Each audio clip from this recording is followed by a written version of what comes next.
This podcast contains discussions around themes of violence, homophobia, sexism, and racism. Listener discretion is advised.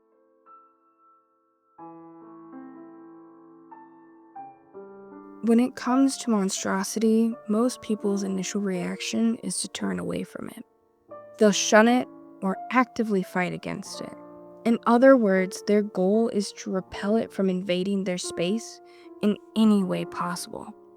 To keep what the monster is on the borders of their society in order to preserve what they hold value in. But there's some who see what society has deemed monstrous as not horrifying, but intriguing. Some people see themselves in the monster even, or see what they wish they could embody when they're confronted with the monster's body.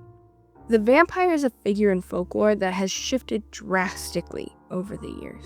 And as we continue to produce more movies, TV shows, video games, and so much more about the vampire, we see how some might position it as a terrifying monster, one that's capable of creeping into our homes, stealing the life from the innocent, and wreaking havoc anywhere it goes.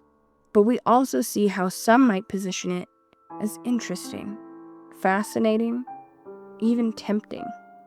See, as this shift in the vampire occurs, suddenly the victim sees not just a monster, but they also see a part of themselves they didn't realize they could be.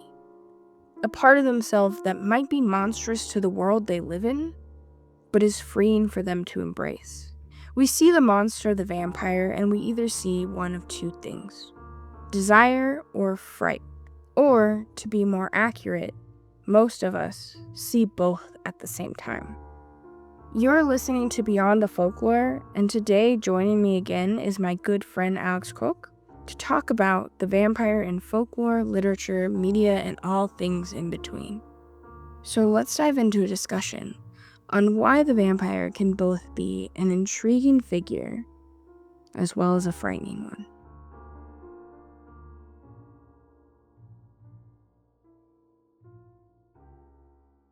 Okay, so joining me today is Alex, who is on my second episode of the podcast. But for people who are just now tuning in, let's go ahead and do another introduction. Tell me about yourself. Hi, my name is Alex Cook. I am finished with my master's degree, goodness gracious, and I'm starting my PhD in applied German linguistics, and I freaking love vampires. Yeah, I wish you guys could see Alex because Alex is dressed for the occasion. I put so much body glitter on because I love Twilight. It's crazy. Which, I mean, we could talk a little bit about Twilight, but we probably won't spend a lot of time talking about That's okay. Twilight. We have the Twilight board game to post-game this podcast. Oh, yeah. That is absolutely what we're going to do once we celebrate me putting this episode out, finally. Ooh. But to start, when you think about vampires, what do you see? Like, describe the basics of a vampire. So for me, it's kind of, I separate them into two categories. Like there's like one where it's like, okay, I've turned into a vampire, but like I don't want to harm people. And so, the Twilight of like, I'm going to eat the animals, or, just I'm going to, there's a French film, I believe, where we saw it at the PCA conference, where it was like the vampire was trying to like find a suicidal person. Yeah. Because they were like, this is more ethical. This person already wants to die. And then I kind of see like the monstrous version where it's like they've lost their humanity, they've just become an animal where they're just feeding on people. That's kind of how I categorize it in my mind. I will say the monstrous version of the vampire is probably the more timeless version of the vampire. This whole like vampire with morals thing is a very new idea of the vampire that came about with like Buffy the Vampire Slayer. Maybe some stuff a little bit older than that, but mainly like Underworld, Buffy, Twilight. But for the purpose of this podcast, we'll talk a little bit about that, but mainly let's like focus on like this really like this idea of the ruthless vampire, because that's what everybody was afraid of when the vampire lore was like at its height, when people were really buying into the vampire, which people do today as well. But I feel like the people who buy into the vampire today are the people who think that it's this like the moral vampire, the one that has like, I'm not gonna hurt people, I just want to love. What do you think of when you think of vampires? What do I think of when You're the I think? expert here. Okay, I'm just a fangirl. that's a good question. I also have two different vampires that I think about, but they're vastly well, one of them is the same as yours, like the ruthless vampire, but there's more to it. When I picture these two vampires, I picture the like Count Dracula, right? Mhm. The one that's rich on top of a mountain, in a remote place. He has lots of money. He's mysterious, sometimes good looking, but also has like, a dark evil side that makes him look a little bit gross. And then I think of the vampire in like older folklore than the like Dracula novel, than like some of the Mhm. literature we have on vampires, which is essentially like what the vampire used to be in like Scandinavian culture and other things too, right? The vampire that is more like how we describe zombies in Hollywood. Mm. The thing that had a bad death that comes in the middle of the night. It's not attractive in any way, shape, or form. It's bloated, it smells, and it's sucking the life out of you. A lot like the nightmare, Mhm. which was the last episode. Like the folklore vampire, the one that is so unattractive and gross, but still comes every night and takes people down with it. How do you think that they went from this old timey folklore, the bloated, to like the new Nosferatu movie where they super sexualize, like he's not attractive in my opinion, but that's just because he's a man. But like he, stuff like that, or Vampire Diaries or Twilight, or these like they're romanticizing this monster. How do you think they switched from that? Okay, I feel like there's like three different periods here, right? Mhm. You have the folklore vampire, the one that I was talking about, the stinky one. Then you have the literary vampire, the one that's terrifying but mysterious. And then you have like the media, like the Hollywood vampire that is still terrifying and mysterious, but also attractive and like sexualized in almost a good, like for the audience to want to be with, right? Your bloodlust turns into regular lust. Yeah. So it started with the vampire. It started as this like fear of contagion. You think about Mhm. like the Cholera, right? well, not just cholera, TB. Well, you think about like Everything is tuberculosis. yeah, everything is It's tuberculosis. But you also think about like the Vikings had their own form of the vampire, right? They Mhm. had the Draugr. They have the Viking saga of Glamour, who is a Viking ghost, but None also of the dragons were vampires. I mean, they're not, but they have so much similar with the Yeah. vampire because, like, Draugrs are people who were believed to have a bad death, Mhm. right? And they come back in the middle of the night and they're spreading illness. They're killing people in their sleep. They're draining them. And these people are marked by the vampire until the village decides to go to wherever that body was buried or Mhm. badly buried and deal with it. So it's this idea of contamination. But then that idea of contamination, it shifted at some point, especially during the time of Dracula, or like the time of that like one German poem, Der Vampir. I wish I remember the date for that. Into not contamination never went away, Mhm. but what they were worried about contaminating their society changed. Mhm. So they were originally afraid that illness that they didn't understand was sweeping. They were worried that that contamination was happening. And then they have a different kind of fear, a fear of contamination, not in their like in health, Mhm. but of other people going into their country. The vampires started to become not this representation of like misunderstood illness. Just like the other. Yeah, it just embodied this fear of the other. So the vampire then was fear of being contaminated by queer people, Mhm. by people of color, by Jewish people, by like literally any form of like femininity. It went from like contamination of illness, contamination of other. Does that make sense? Yeah, I do have a quick question. How does like, because you're talking about like the other and stuff, I'm thinking of like, how does religion play into, like, does it? Because I feel like, when I think of old timey vampires, it's, you got to use the cross because they're afraid of the cross, and it's the holy water and like somehow the wooden spike. Like, how does that play into like stuff? Well, I mean, I think some of that got a lot more popularized by Hollywood. Oh, yeah. But if you think about it, and this kind of goes back into the witch trials, right? The witch trials died down. Mm-hmm. They were still afraid of monsters. What do you have now? You have vampires. You have the church kind of controlling, like, we need some sort of driving force that says this is what normal is and this is what's not. So normal is holding on to your religious practices, and then also, of course, there's, especially during the witch trials, especially during the time of the Dracula novel coming out, there's a lot of anti-Semitism. So they're using Catholic symbolism. Yeah. They're using Catholic symbolism, Catholic icons to then like connect with this piece of folklore. Because also the Catholics take everything. Yeah, the Catholics take everything, and like older folklore does not have like a lot of this Catholicism. But you know, the people who were writing about like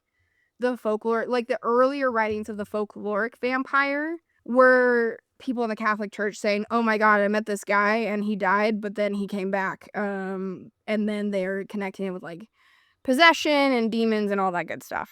So I have another quick question. You've mentioned a couple times how like having a bad death can trigger becoming a vampire. How does that work? Like, why is a bad death a trigger? Because I know that, you know, in the more popularized forms like the Hollywood, it's the bite that triggers. So this, I think, goes more in with like the Viking vampire. And this also, like, we talked about norms. If you're outside of a societal norm, it's what's going to make you a monster, right? Yeah. We talked about that again with the witch trials. This happens with this concept of the bad death, right? Bad death meant that somebody died in a way that was either not a very glorious, very honorable death, or that they were in a situation that was like really unfortunate. So do you know the story of Glommer? No. I'm gonna give you like a very like shortened version.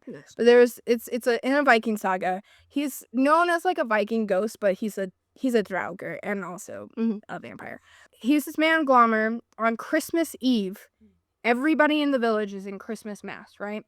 He does not go, but he also tries to make it, dies in a snowstorm. It takes them 3 days to get to his body from where he's died. They can't give him a proper burial. They can't give him the rites or read the rites in like a traditional way. So he's breaking norms by this. He didn't go, which is also, again, kind of goes to this like Christian idea of the vampire. But he didn't die in the right way. He didn't go to Christmas mass. He got his rites read to him on like whatever weird part of a cliff that he died on. And then he's just left there. His body's buried there in a very bad way. That's a bad death because he didn't die honorably. He died in a snowstorm. That kind of sounds like a social repercussion then of like if you're not caring about all your people, or, you know, like you said, he's not going to mass or he's trying to go to mass, he's late, that, you know, this kind of a punishment for him and maybe for society. Oh yeah, it's definitely both. Yeah. Because I never thought about it like that. Yeah, because society didn't give him this Christian death that he needed. He also didn't go to a Catholic mass.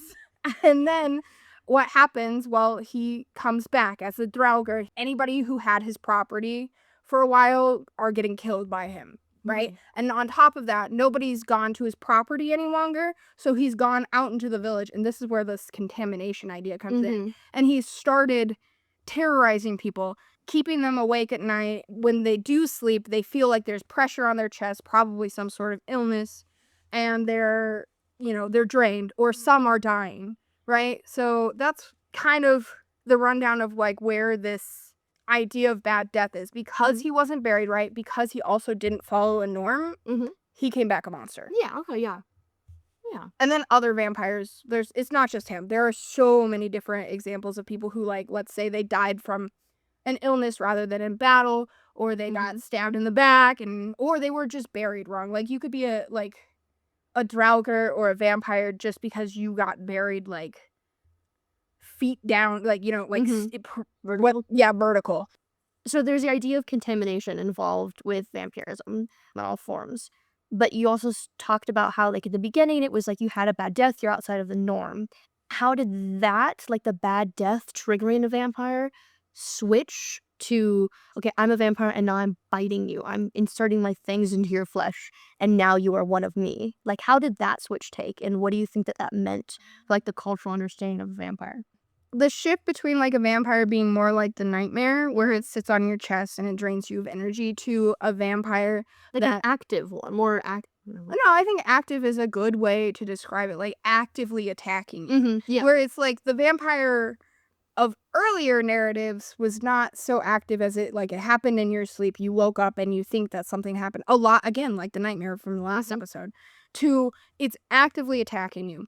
It's actively, for lack of a better way of saying this, penetrating you with its teeth to create more or to take energy from So you. excited to talk about that in a couple of minutes. So I think the shift came from them, it goes hand in hand with a shift from contamination and fear of illness to being fear of the other, right? Fear of illness is something that just happens to you, and fear of the other is this idea that these people who are standing at the borders of our society, of our norms, as we have placed them, are actively threatening you. They're actively coming across the threshold into our society, and that's why they had this difference between a passive attack from a vampire to an active attack of a vampire, right? Does that make sense? Yeah, so it's it switched from okay, scapegoat, the new people, the other people, versus okay, well, now the scapegoat is actively they're actively a threat now. Yeah, it's the same with, again, the witch trials, where they actively had the threat of the witch doing things, right? So the fear of it. Yeah, the fear was so active, and then when that threat died down, they made other monsters, and they needed those monsters to be more actively threatening so that their fear could turn into this terror that made them act, that made them do something. Because if somebody's actively biting you, if they have this idea that there is something in the middle of the night that's going to come and attack you while you are fully conscious and unable to fight back, then they are going to do something against. I mean, if you look at Dracula, the literature, they are awake while they're getting bitten. And usually, I mean, with Nina and the other lady whose name I cannot remember right now, they're liking it.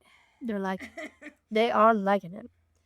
You've kind of touched on this a little bit, but I figured I should ask a more direct. So what's you talking about the vampire and literature, and then folklore. And I know that we kind of talked about the shift between active and passive, but how do you see a difference between these two? Do people think that there's a difference? So there are some scholars who argue that there is a difference between the folklore vampire, which again, the folklore vampire is, to a lot of people, the one that started with older folklore narratives of the vampire that's not attractive, but rotting, coming at night, sitting on your chest, and spreading disease, right?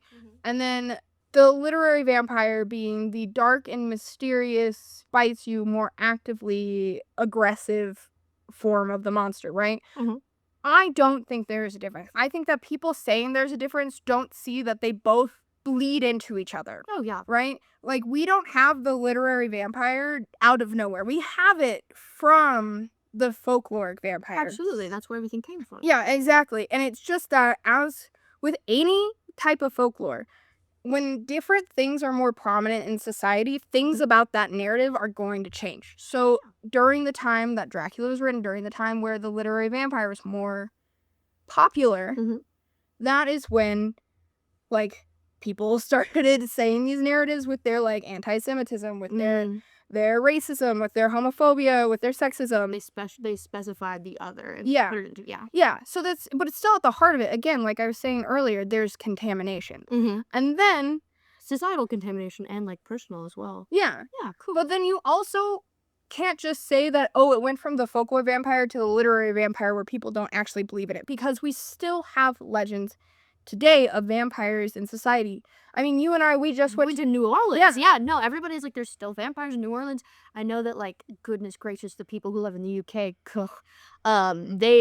there's an active group of people who are I am a vampire, and people will submit and get blood tests, and they're you can drink from me. So there's still definitely this belief, even if it's not the same, just switching from folklore to literary, it just shifts over time to become relevant.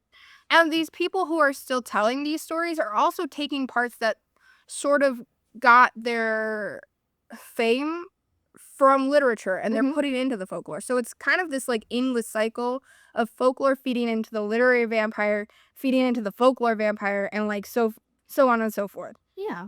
How does that relate with, I know we talked about a little earlier, the Hollywood, because I feel there is a difference, at least from what I've seen, from vampire and just regular literature or folklore versus you're watching Nosferatu and they're having relations and all of this, like, this sexualization of the vampire. How do you see a difference between those two, and like what happened there? Well, I mean, the vampire was always sexualized. Oh yeah, The whole penetrating my teeth in you. Yeah, and I mean, but in the time of like Dracula and like 100 plus years ago, that's way more, like 200 plus years ago, At least 4. it was more of like the fear of sexuality. Yeah. And there's this shift with like vampires and talking about the vampire narrative that's embracing sexuality. Mm-hmm. And Hollywood still kind of doesn't do the best.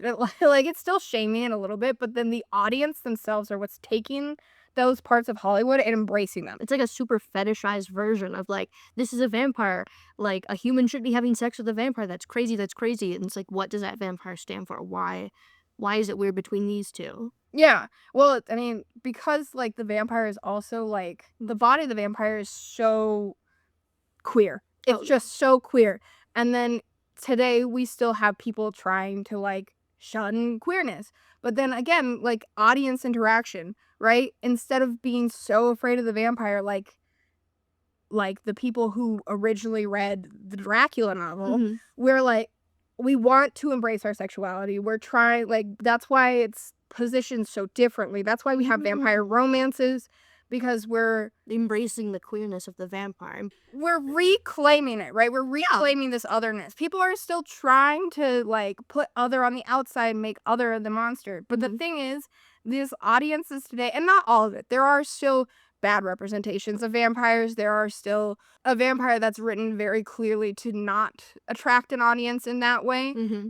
But it's different because we're trying to embrace our otherness. We're reclaiming it. Whereas like in the like 1800s, the height of like vampire literature, to be other was still something that wasn't great. Like, I mean, we're still coming off the witch trials of the 1600s, right? And every couple of years, there's like, oh, satanic panic, the witches are back. So, and what do they do to like people, real life too, for a long time, longer than you would think, had hunts for vampires. Like, they had witch hunts. So to be accused of a vampire during the Dracula novels, the time of the literary vampire, was scary because then you were being labeled a monster. Whereas today, it's more reclaimed. Mhm. Like witches also are reclaimed, kind of. Oh, yeah. Yeah. So are people still talking about vampire as like spreading illness, or does it kind of more stand now just as a general category of other, like for people of color, for queer people, for sexism, anti-Semitism, or like does that illness still kind of take place, or has that just been switched to just other now? I think it's both. I feel like it's way more so fear of the other, because we see, like, for instance, the early 2000s, late 90s Bram Stoker's Dracula movie. That's definitely fear of the other. Although it's really well done and really close to the book. But we do still have like these moments of a vampire being more about contagion and illness. Like, for instance, do you know the story of Mercy Brown? No. Okay. It's not as old of a story as you think it would be. Okay. 1892, there's a tuberculosis outbreak in New England, right? The town that they're in, a lot of people are getting sick and dying. There was this family, the Brown family. The father, he watched his wife and I believe 2 of his children die of TB. And then a little time goes by. He still has a remaining son and daughter, Mercy Brown.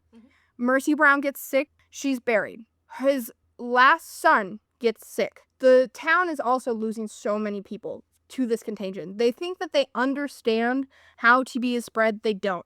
They're trying to make sense of it. They're trying to understand this contagion. They say, no, I think that we're seeing a vampire. We're seeing, like, they're channeling into the, like, folklore of the vampire that's been spread down to them. They didn't know about germs yet. Yeah, because they didn't, I mean, it was 1892, so they knew, like, some stuff about germs, but not Apparently enough. not enough. They say it's a vampire. On top of that, the son that's got TB but is still alive is having fever dreams of Mercy Brown, saying that she's coming to his bed. They see her outside. They blame Mercy Brown. They dig up Mercy Brown. They find that her liver and her heart and most of her are still not decomposed, and her heart and liver still have blood in it. Whoa. They think that is proof she is causing this. It's not just TB. She's spreading this illness because she's a vampire. We need to make a tonic of her guts and give it to the son. You said it was the liver, the heart, and the what? Was there? It's just the liver and the heart. That's interesting. Like I get the heart because people are like stab the vampire through the heart, but the liver, that's a new one. That's cool. Yeah. There's this idea in folklore of like wet versus dry. Like a balance. You have to be very balanced. So if parts of your body are decomposing, but like your blood's still going through some of your, or is not going through because she is dead, but it's still like residing in some of your organs, then you don't have that balance, right? Oh, okay. So they make a tonic. They give the tonic to the boy. He's better for a little bit. He does die of TB. But they were like, well, we got her heart out, we got her liver out, we dealt with her properly, the vampire's gone, and eventually the TB stops going around in the town. But it died off naturally. But all of that to say, like, that's from this idea that the vampire brings contagion. And you have that also in, like, the original Nosferatu movie. Like, did you see that? Yeah, I saw the original one. I hated the new one. I was so bored. I was like, this regular girl and this regular man and this weird-looking vampire. Bored. I feel Hot takes. Sorry about that, guys. I feel like a lot of viewers are probably going to disagree, but I do like the original one better. Yeah, no, original is so great. But the original one also taps into that, like, even though it's, again, based off of Dracula, which has more, like, fear of the other, it taps into that idea of illness spread, right? Do you remember him coming off the boat into Germany? What's coming with him? Rats that are spreading the plague. Whoa. And you have newer forms of media. The first piece that comes to my mind is this vampire game called Vampire, Vampyr. I think it was a 2014 game. It's not that old. Don't quote me on it. But, like, the interesting thing about that is it's a vampire outbreak set during the Spanish flu outbreak. Yeah. So they have this idea of contamination as well as, like, there's a vampire disease contaminating people. So they have that kind of bit of folklore in it too. But also, again, with that one, there's a little bit of this otherness because the vampire, it's a very queer, like, making of the vampire. That's really interesting because, like, the rats to do bubonic plague and stuff like that really makes sense about, the vampire being associated with rats. What I'm curious about, and you might not know the answer, is, there's that popularization of, like, the vampire turns into a bat. But, like, we usually don't see bats as super containing illness. Like, yeah, everybody's scared of it. Like, there's vampire bats and, like, they do bring illness. But, like, rats are so much more of a symbol of sickness. I think that the rat-bat thing got more popular, especially the bats, not the rats. The bat thing got more popularized with media, with, like, Hollywood stuff, like, turning into a bat kind of thing. But I think it's still tied to this idea that the vampire, even though it more became about a fear of otherness, that, like, idea of contagion and illness didn't go away, and that's why we're still connecting it with rats and with rodents. With rats and bats, because they're the two things, rats and bats, they're the two things that spread illness the most, or at least that's how, like, we understood it at the time. I mean, I still think they probably are. Oh, yeah. I mean, the freaking groundhogs in Boulder, Colorado have the bubonic plague sometimes. So, we've kind of talked about the history of this and, what the vampire stands for and how it's, like, used as a tool and, like, a scapegoat and other and illness and stuff like that. Why are we so, like, obsessed with vampire stories? Like, we're redoing Nosferatu. I recently watched, I don't remember what it was, maybe it was called Dracula, where he was on the boat. Like, we're redoing these movies so often, with various adaptations. Why do you think that we're infected with the vampire frenzy and that's why we love it so much? I mean, I think there's two reasons why we're still doing this. We still have this fear of otherness in our society. Like, we have not gotten away from it by any means. So that's why the vampire, or why, like, a lot of other monster movies are so prominent still. Super, like, fetishization in my mind of just, like, ooh, the taboo, but we're gonna have sex with the taboo, and so it's super. Yes. It's a way to do that. Yeah, because, I mean, like, especially the, like, very sexualized vampire narratives that we see, it's because, oh my gosh, Queen of the Damned.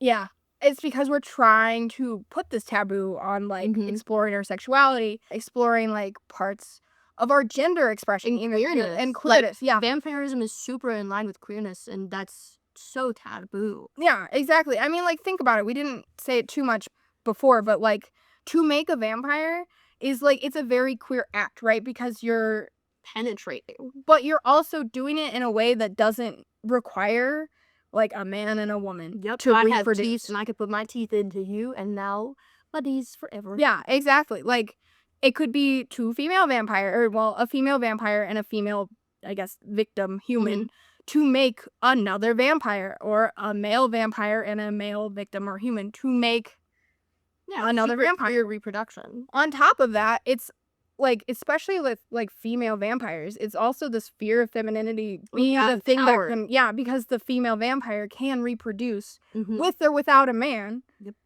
And especially if a female vampire is attacking either another man or like other woman to like reproduce, that's like terrifying because you don't need the man to be in power to do And that. that's a double thing. You've got the woman, you've got the power, and the vampire. That's a triple threat for these boys out there. So we're saying all of like these stories still because we're trying to like monsterize basically, Mm-hmm.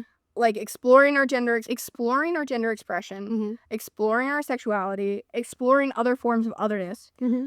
But we're also saying these stories, especially the more positive ones, because we're embracing that. We're reclaiming it. It's this act of reclaiming that we've started doing that. Mhm. We talked about it earlier, and I know you don't like the newer Nosferatu, but I do think that it has certain representations of like embracing sexuality. But at the same time, I mean, do. just everybody's like, oh yeah, get it. You get that vampire, and that's Yeah, yeah. but that's just Even though the he's audience. gross. He is so He's gross. so gross. But it's just the audience, right? Because Mhm. I feel like the movie does fail to reclaim it in a certain way because, I mean, at the end of the day, you have a very gross vampire and it's a weird dynamic. Yeah, and like the husband, he's like super into the fact that his I don't remember if they're married. I was so bored. They Like- were married. Yeah, he's super into the fact that his wife is like now boinking this vampire. I don't know if he was super into it. I thought he was pretty cool with it. He's like, yeah.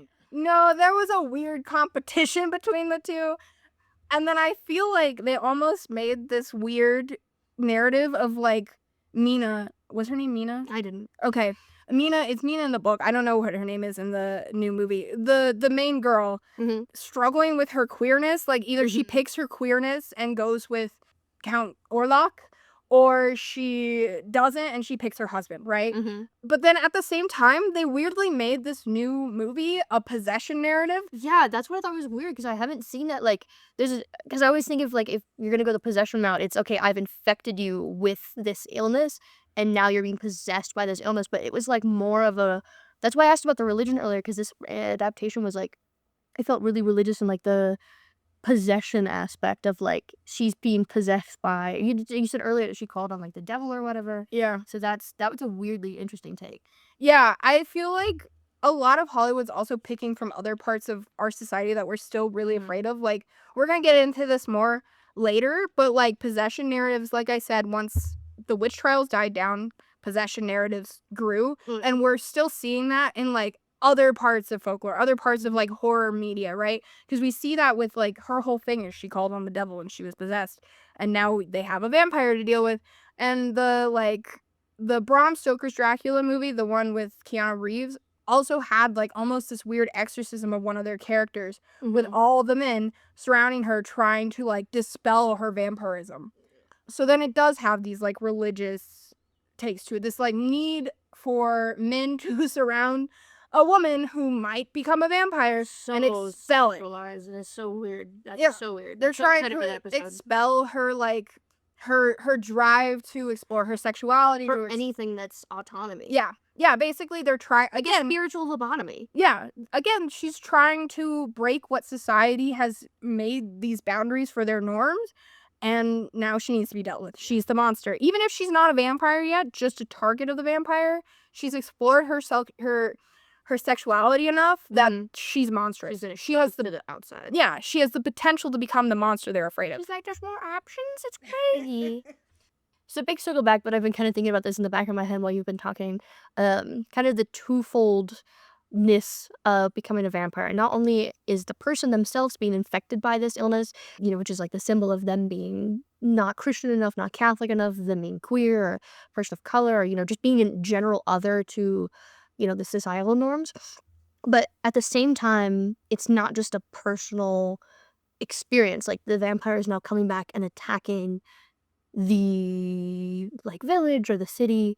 Do you think that it's truly like do you think it's an even balance between twofoldedness of like it's not only just my problem, but I'm making this everybody else's problem? Or what do you think about what I just said? Okay.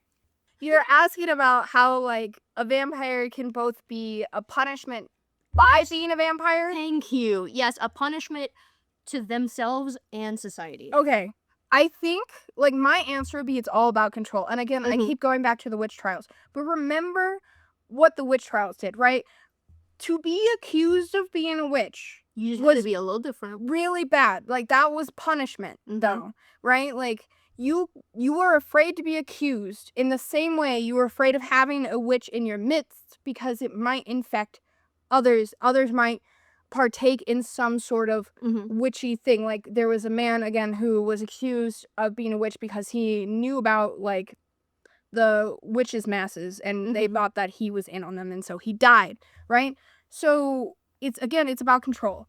It's a punishment for you because you're not getting an afterlife. You're, like, stuck haunting people, hurting people.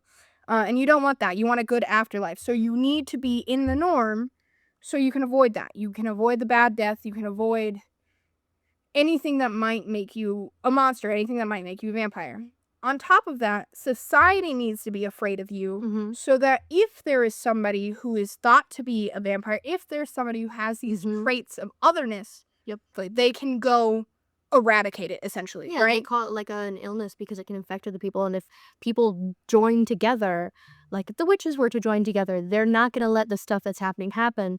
Maybe the same with the vampires. So yeah, squashing them and turning them into a literal, now aggressive monster, not just a passive monster. That's the easiest way to be like, oh, we have to get rid of them. They're too powerful. Yeah, because if the vampire was just something that hurts oneself, if it was contained, like, oh, I'm a vampire, so now I just die, but I'm just, like, wandering around, that's not that scary. You're not going to act. But if it's a vampire that has died, now you're, like, damned to wander for all eternity, but you're also hurting other innocent people, innocent being in, like, quotations, innocent people, then that becomes your problem. Yeah. That's your fear. So you have to get rid of that otherness. You have to get rid of whatever threat in society that you're seeing.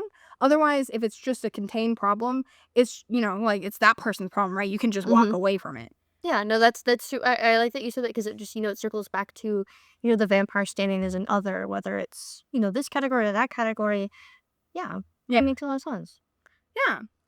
Well, do you have any other remaining questions? Who's your favorite vampire and why? Who's my favorite vampire and why? Yeah, or what's your favorite representation of a vampire in any sort of media? Oh, I have a bad answer for that. Oh, goodness. It's not good. I hope you say Spike from Buffy the Vampire Slayer. No, I know why people like Spike. How do you not like Spike? Spike and Angel?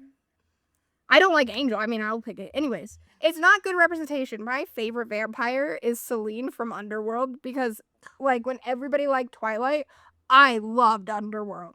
I loved her so much. She kicked so much ass. She was a pretty vampire. Not good representation. Very sexualized for a male view audience and not for anything else. But She was kick ass. She kicked ass and she had a sword at one point. Oh, fuck. But my favorite, like, representation of vampires? Oh, I'm gonna have to think about that one. Man. Asking the hard-hitting questions, aren't I? Asking the hard-hitting questions. I don't know. I really liked Bram Stoker's Dracula, the, like, movie, with Keanu Reeves. I thought that was a really good movie. It did really well with the literary vampire. Not so much anything about, like Contagion or anything, but, like, it followed the movie really well, and it was really interesting, and I rooted for the vampire, and they gave Dracula, like, this backstory that he was just a being capable of love, and that's all that he wanted was his wife back. That's why I liked it so much. But I don't know necessarily if that's good representation of a vampire or not. I can't really think of anything that's, like, the best representation. Like, even Twilight. I've been trying to figure out how to work this in this entire podcast episode. There's a book, I don't remember who it's by, I just know it's called What We Love and Hate About Twilight, and it goes through the whole thing. And if you did not know, when the vampires in Twilight kiss, it sounds like ceramic plates click-clacking together. You did ask me before we filmed this if I thought that, like, Twilight vampires still fit, and at first I told you no, but then the more I thought about it, the more I was like, yeah, actually they follow this, like, folklore literary Because they mixture. stem from folklore. I mean, yeah, and if you think about it, and Stephanie Meyer's is gonna hate this, Twilight vampire is so queer, because again, how do you make another vampire? Mm-hmm. And that from a bite, right? Edward literally was created because he was dying of an illness. So he traded one illness, probably TB, for another one. I think it was the Spanish flu. And who made him? Carlisle. Man. Carlisle. And also the way they describe the, like, what were they? The Volturi as being like these very effeminate men. Oh, yeah. But they were described to be super beautiful. Like, then you have like a little bit of that fear of femininity in there. Like, Stephanie Meyer made a horrible narrative, but of a decent vampire, minus the sparkling. But also then that goes into the fear of femininity as well, if you ask me, and the fear of queerness. She really made the queerest vampires. What would you say your favorite vampire is, and your favorite vampire representation? So there's this movie that I keep watching, and I really wish I remember what it was called. Probably called Dracula or something. But it's about a guy who is like a king, and he's trying to win this war, and he hears that there's a vampire who lives in a cave. And so he goes to the cave, and the vampire's like, buddy, like, you don't want this. Like, I understand that you want power for a little bit, but like, once these couple days are over, you will be banished to this cave, and you will be stuck here. And so this guy has to grapple with, you know, what's more important, saving my people now and me suffering, or, you know, risking it all and, you know, just trying to win the war on his own. I thought that was really cool. I don't remember how it ended. He probably won, but like... And you don't remember the name of this? Nope. I don't even know the name of it, but it sounds interesting. And then my favorite representation... See, that's a hard question. It is a hard, because I really want to say Buffy the Vampire Slayer, because I love the moral quandary of it. Of like, okay, you're physically turned into a monster, an immortal being, you know, something that's no longer human. But, you know, both Angel and Spike, you know, Spike kind of falls in love with Buffy, and so he's trying to grapple with, how do I balance my humanity and my monstrosity? Like, how do I live life as who I physically am, but still connect to, you know, what I used to be? I think that's really cool, because it's a, you know, I probably won't ever turn into a vampire, fingers crossed though. But like, I think that's a really cool thing to kind of toy with, is how do you balance that? How do you just completely change your whole being, and how do you kind of connect with your humanity? That's a good answer. Also, I just now thought about it, but the Buffy vampire is also a possession narrative. So it's really bringing in that fear of, like, possessed bodies that, like, survived after the witch trials. Because if you think about how a vampire is made, in that a demon comes into the, like, body that was once human. Anyways, yeah, those are good options. Well, thank you for being here. And don't forget to tell us your favorite vampires and your favorite vampire representations. Before we go, as always, I want you to plug whatever you're excited for. I know you were already here, but some things have changed. Look for me in Switzerland in the next couple years as I try to learn Swiss Dutch or Swiss German. Yeah, I'm going to learn words now for the next 5 years, so that's super cool. Thank you for being here. And thank you for, you know, inviting me into your household. Now I have access forever. You've been listening to Beyond the Folklore. As I said at the beginning, the vampire has the ability to both terrify and intrigue an audience. This is a piece of folklore that has survived hundreds of years and has narratives that have adapted to remain relevant in our society by continuously incorporating our shifting fears and anxieties over time. Whether that be from misunderstood illness taking our loved ones too soon, or to represent some of our more personal, problematic fears, by highlighting our societal prejudice against groups outside of what society has deemed the norm. And then finally, as time has gone on, that monster that was created from the otherness that society puts on different marginalized folks has begun to become embraced. What once was a warning not to follow one's exploration of otherness, of difference, has now become the potential to embrace and celebrate it. The vampire can be so many things. It can embody all of our fears and desires all at once. It can be something that the audience can connect with, even if some might try to shun it. So I want to leave you all with one question. When you think of the vampire, what does it mean to you? Thank you for listening, and stay tuned for the next episode.